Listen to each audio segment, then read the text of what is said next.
Hey, and welcome to Board with Life News for October 25th, brought to you by Weird Giraffe Games.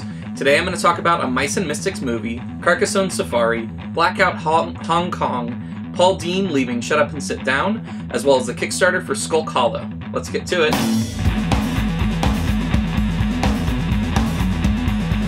Variety has announced that DreamWorks Entertainment has optioned Mice and Mystics, or is in the process of optioning Mice and Mystics, the board game published by Plaid Hat Games, designed by Jerry Hawthorne. This is big. I mean, like, I know that there's like a Carcassonne movie in the works and things like that, but DreamWorks is obviously one of the premier animation companies in the world, and they're huge, and they make giant movies that tons and tons and tons of people see. So this is a really big thing for board games in general, that hopefully, assuming the movie's any good and kids see it and parents see it and they like it, and then they'll be interested in playing the game, and that'll open them up to this whole new world that maybe they didn't know existed. Signed on to co-write are Alexandre Aja and David Johnson. Johnson was the writer for Wrath of the Titans and The Conjuring 2, which is okay. But he is one of the many people signed on to co-write the new Dungeons & Dragons movie that's coming out in like 2021, I think is the release date. Hollywood's weird the way screenwriters work, and it's like how you get credit and how much you edit, and it goes through a bunch of stuff. But he's on that list right now. Who knows if he winds up on that list. And then Aja, I'm sorry, he's French, I don't know, I'm dumb. Directed, he broke onto the scene with a French film, a horror film called High Tension, that I thought I liked a lot until the end, and then I didn't actually like it. And then he came over to America and started directing things like The Hills Have Eyes, and Piranha 3D, that classic, you remember. He's done basically all horror films to some degree, and has not directed animation, so it'll be interesting to see kind of, I guess, what he does with that. But I mean, they're real Hollywood people that are real. It's real people. So I don't know. I'm excited to see it bring in new fans. I'm excited to see kind of the animation of all. I mean, it's cool. Given sometimes movies don't actually come to fruition. Sometimes things get optioned and worked on and thrown away. So it doesn't have a release date yet or anything like that. It's still very early in the process, but still big news. Huge congrats to Jerry Hawthorne and Plaid Hat Games. Z-Man Games has announced Carcassonne Safari. This is the 4th game in the Carcassonne Around the World series. The other ones are Amazonas, Gold Rush, and South Seas. And a quick side note, if it's an Around the World series, the Gold Rush was more a period in time, not so much a location. I know it primarily happened in a certain location, but that's not like a location today, the way that like South Seas are a location. Anyways, whatever. So there have been a bunch of spin-offs of Carcassonne. Obviously those 4. There have been ones before that, like Carcassonne Discoveries. They all share tile laying. They're all very similar. They will swap out a couple of rules. It's kind of like playing a game with a new expansion or something. They're generally pretty good if you like Carcassonne. You know, good. Carcassonne, the base game with a couple of expansions, is really all I like. That's not true. I like Carcassonne Discoveries a lot. But these spin-offs are good if you have a friend going on safari and you wanted to get them a game or something, I guess. I don't know. I read through all the rules, and there's some changes, and some of them seem pretty good, but generally in this one you're enclosing animals in order to get points for animals, things of that nature. So, yeah, I mean, if you like Carcassonne and you want another Carcassonne game, go for it. Blackout Hong Kong is coming from Eggertspiel. This was a late announcement, a late Essen release, that if it had come earlier and I had seen it, this game certainly would have been on my Essen top 10 most anticipated. Why, you ask? Well, let me tell you. It's because of Alexander Pfister. Alexander Pfister is one of the best designers in the past couple years. He did Great Western Trail, Isle of Skye, a bunch of other really good games. This is a new one coming out from him. He's teaming with Eggertspiel. Eggertspiel is one of the best publishers. Super excited about this. In the game, basically, there's been a blackout across all Hong Kong, and you are trying to bring back social order in a blacked out Hong Kong, and you're trying to just kind of manage life without electricity and all that kind of stuff. So that's a really interesting, kind of weird theme for a game that I imagine will be primarily Euro mechanics, because that's what Alexander Pfister generally designs with. And so, cool, more interesting theme to a Euro game than normal. I'm definitely interested to try it. It looks like it's probably on his heavier side of the scale. I'm not sure about that. I haven't played it, obviously. But yeah, Alexander Pfister has done nothing but make good games. Eggert Spiel makes good games. Super excited about this one. Shut Up and Sit Down announced that after 7 years, Paul Dean, one of the founding members, is going to be not with Shut Up and Sit Down anymore.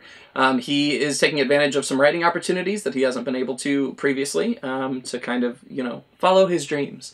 So it'll be interesting to see it without him. He's been one of the, voices and kind of shaped their style. He's been around for all of that. But, they have other great contributors that they have hired over the years. So, it's not like they won't be able to produce content anymore. It will just be without Paul Dean. So best of luck to Shut Up and Sit Down. Best of luck to Paul Dean.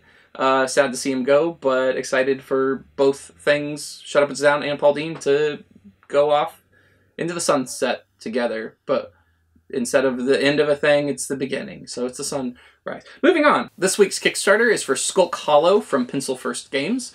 This is a 2-player asymmetrical combat game where it's one versus many. One of the players is going to be like a team of foxes that's trying to take down a giant guardian, and the other one is a giant guardian trying to not be taken down by the horde of foxes. It's got really cute fox meeples. It's got big guardian meeples. It looks really cool. There's like a board, but then also a guardian board, and you move your foxes on it, and it's kind of like Attack on Titan or something, where they're all like climbing up this giant beast trying to take it down. There's not a ton of, 2-player games that are coming out, strictly 2-player games, and 2-player asymmetrical games at that. So interesting to see that. I'm sure a lot of people, I don't play a lot of 2-player games, but people that do, this seems pretty cool for them. It is $39 right now on Kickstarter, so if that sounds interesting to you, go back that. All right, that's the news for this week. Thanks so much for tuning in. Make sure you subscribe to this channel and follow me on social media. I'm at Chris Bryan Games on Instagram and Twitter. Also, check out my Patreon that is linked in the description below. There's all sorts of cool exclusive content you can get there, and it's a great way to support me if you appreciate what I do. Also, check out the link to Weird Giraffe Games in the description below because they sponsor me, and that's great, and I love it, and they're cool. So give that a click. All right, this week's question comes from @ScottKing, and he asked, what's the best coffee you ever had? And I'm going to say something that's going to get me in trouble with people on the internet. And I have some opinions sometime, but this is probably going to be my most controversial. And I know that, because if somebody said this very thing to me, I'd probably be mad at them. I don't care about coffee. And I know that's a horrifying and scary thing. But part of me likes the fact I don't care about coffee. I like coffee. I drink coffee every day. I like the experience of coffee. I like going to coffee shops. I love drinking coffee when I'm traveling.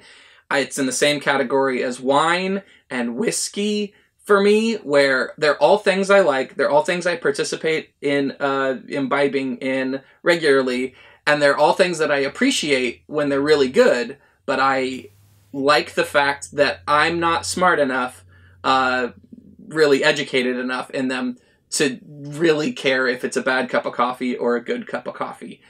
Things around me are what make those experiences good for me, right? Like truthfully, probably the best cup of coffee I ever had would be like in Paris or in Barcelona in my travels, where I like sit down and it's like in Paris, like, because Paris is what you imagine Paris to be from the movies, at least it was for me, where, you sit down in like a little cafe on like a wicker chair out front and just like watch people pass by, and you have an amazing croissant and you have a cappuccino and it's amazing and perfect.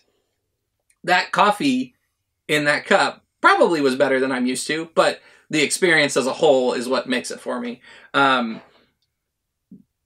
there's a part of me that like wine, I like wine. But I like cheap wine just fine, and expensive wine is certainly better. And I go like, oh, that's better, but it's not worth more money to me.